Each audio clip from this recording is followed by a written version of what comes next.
Shikues Ora News, mirëmëngjes, do t'jemi së bashku në këtë edicion të parë informativ për vitin 2026 dhe me urimin paçi një vit sa më të mbar. Ecim me njëherë me informacionet e para dhe e nisim këtë edicion të parë informativ të vitit të 2026 me një tragjedi rrugore që u ka marrë jetën 3 personave dhe ka lënë të paktën një tjetër të plagosur në orët e para të mëngjesit. Në fakt, ngjarja sipas raportimeve është shënuar dhe në aksin rrugor Gjirokastër Tepelen në vendin e quajtur bypassi ku u përplasën 2 makina.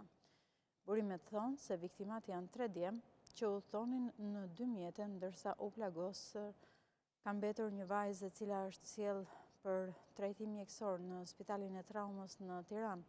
Informacionet paraprake janë të pakta ndërsa pritet një njoftim zyrtar nga policia e Gjirokastrës për këtë ngjarje të rëndë.